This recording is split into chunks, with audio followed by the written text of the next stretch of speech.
Hello friends, ഞാൻ അനിറ്റ്. ഇന്ന് നമ്മൾ തയ്യാറാക്കാൻ പോകുന്നത് നമ്മുടെ പച്ചക്കറി വിളകളെ ബാധിക്കുന്ന കീടങ്ങളെ ഒഴിവാക്കാനുള്ള ഒരു അടിപൊളി മിശ്രിതമാണ്. ഗോമൂത്ര കാന്താരി മിശ്രിതം. അത് തയ്യാറാക്കാൻ ആവശ്യത്തിനുള്ള കാന്താരി മുളകാണ് നമ്മളിപ്പോൾ ആദ്യമായിട്ട് പറിക്കാൻ പോകുന്നത്. നോക്കിക്കേ, നമ്മുടെ കാന്താരിയാണ്. പെന്നക്കാരും പൊക്കം വെച്ചിരിക്കുകയാണ്. നന്നായിട്ട് കാന്താരി മുളക് ഉണ്ടായിട്ടുണ്ട്. നല്ല വലിപ്പമൊക്കെ ഉണ്ട്. നമുക്കൊന്ന് കാന്താരി മുളക് പറിച്ചെടുക്കാം.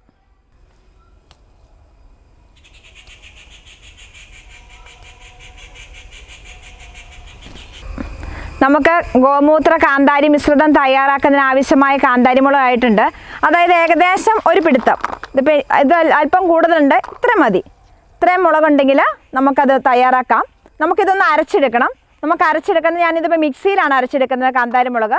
അത് നമുക്ക് മിക്സിയിൽ അരച്ചെടുക്കാം. ഇപ്പോൾ ഗോമൂത്ര കാന്താരി മുളക് മിശ്രിതം തയ്യാറാക്കുന്നതിനായിട്ട് ഞാൻ കാന്താരി മുളക് മിക്സിയിൽ അരച്ചെടുത്ത് കൊണ്ട് വന്നിട്ടുണ്ട്. ഇനി എടുത്തിരിക്കുന്നത് 1 ലിറ്റർ ഗോമൂത്രമാണ് എടുത്തിരിക്കുന്നത്. 1 ലിറ്റർ ഗോമൂത്രം, അതോടൊപ്പം തന്നെ ബാർ സോപ്പ്. അത് ഏത് ബാർ സോപ്പ് ഉപയോഗിക്കാം നമുക്ക്. ഇനി ആദ്യം തന്നെ നമുക്ക് ഈ ബാർ സോപ്പ് വെള്ളത്തിലൊന്ന് ലയിപ്പിച്ചെടുക്കാം.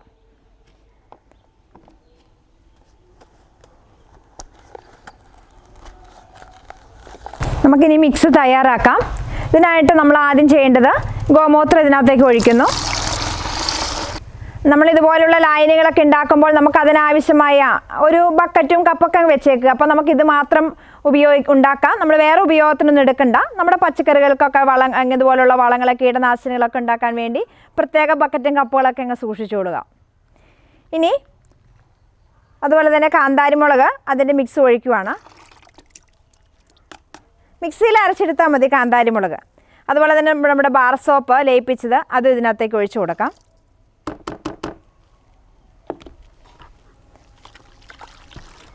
അപ്പോൾ നമ്മുടെ മിക്സ് തയ്യാറായിട്ടുണ്ട്. ഇനി നമുക്കിത് ചെയ്യേണ്ടത്, ഇത് 10 ഇരട്ടി വെള്ളത്തിലാക്കണം. അതായത് ഇത് നേർപ്പിക്കണം. അപ്പോൾ നമ്മളെടുത്തത് 1 ലിറ്റർ ഗോമൂത്രമായിരുന്നു. അതുകൊണ്ട് നമുക്ക് 10 ലിറ്റർ വെള്ളം ഒഴിച്ചു കൊടുക്കണം. നമ്മൾ 1 ലിറ്റർ എന്ന് പറഞ്ഞപ്പോൾ നമുക്കിതൊരു കപ്പ് 1 ലിറ്ററാണ്.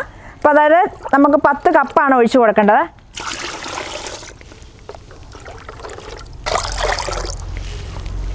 ആയിട്ടുണ്ട്. ഇത് നന്നായിട്ടൊന്ന് യോജിപ്പിക്കുക.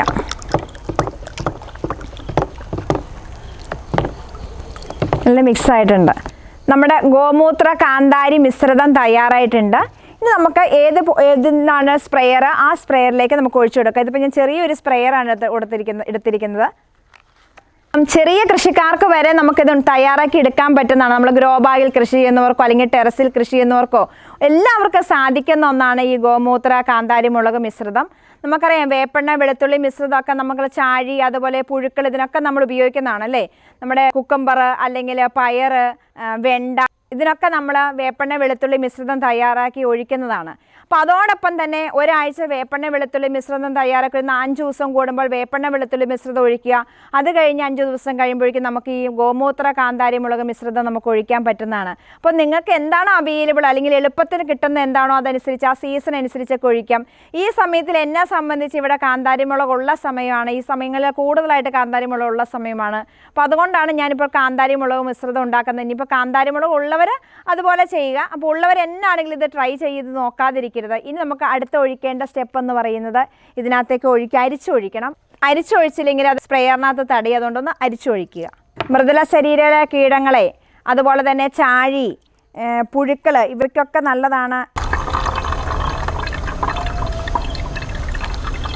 അപ്പം നമ്മളിപ്പോൾ ഏത് കീടനാശിനികളാണ്, ഏത് ജൈവ കീടനാശിനികളാണെങ്കിലും വളങ്ങളാണെങ്കിലും നമുക്കറിയാം അതിരാവിലെയോ അല്ലെങ്കിൽ വൈകിട്ടാണ് നമ്മളത് ചെയ്യേണ്ടത്. പ്രത്യേകിച്ചും ഇതുപോലുള്ള കീടനാശിനികളൊക്കെ ഉപയോഗിക്കുമ്പോൾ രാവിലെയോ വൈകുന്നേരങ്ങളോ ചെയ്യുക. അപ്പോൾ ഒന്ന് ചെടി നനച്ചു കൊടുക്കുക, അതിനുശേഷം ഇത് ചെയ്യുക. ഓക്കെ, നമ്മൾ തയ്യാറാക്കുന്ന അന്ന് തന്നെ ഇത് ഉപയോഗിച്ച് തീർക്കുവാൻ ശ്രദ്ധിക്കണം. ഇനി 2 ദിവസം കഴിഞ്ഞ് ഉപയോഗിച്ചു എന്നോർത്ത് കുഴപ്പമൊന്നുമില്ല. പക്ഷേ അന്ന് തന്നെ ഉപയോഗിക്കുന്നതാണ് കൂടുതൽ ഉത്തമം. അതുകൊണ്ട് അന്ന് തന്നെ ഉപയോഗിക്കാൻ, ആ ഒരു ദിവസത്തേക്ക് ആവശ്യത്തിനുള്ളത് തയ്യാറാക്കി എടുക്കുവാൻ വേണ്ടി ശ്രദ്ധിക്കുക. അപ്പോൾ നമ്മുടെ പച്ചക്കറി വിളകൾ അല്ലെങ്കിൽ ഫലവൃക്ഷങ്ങളൊക്കെ ഉണ്ടെങ്കിൽ അതിനെ കാർന്ന് തിന്നുന്ന പുഴുക്കളിൽ നിന്നൊക്കെ നമുക്ക് രക്ഷ നേടിത്തരുന്ന ഒന്നാണ് ഈ ഗോമൂത്ര കാന്താരി മിശ്രിതം. അപ്പോൾ നിങ്ങൾക്ക് കാന്താരി മുളക് ലഭ്യമാണെങ്കിൽ എല്ലാവരും ഇതൊന്ന് ട്രൈ ചെയ്യണം. നല്ല റിസൾട്ട് കിട്ടുന്ന ഒന്നാണ്. അപ്പോൾ നിങ്ങൾക്ക് ഈ വീഡിയോ ഇഷ്ടമായെങ്കിൽ ലൈക്ക് ചെയ്യുക, ചാനൽ സബ്സ്ക്രൈബ് ചെയ്യാത്ത കൂട്ടുകാരെ ചാനൽ ഒന്ന് സബ്സ്ക്രൈബ് ചെയ്യുക. മറ്റു നല്ലൊരു വീഡിയോയുമായി നമുക്ക് അടുത്ത ദിവസം കാണാം. എല്ലാവർക്കും നന്ദി.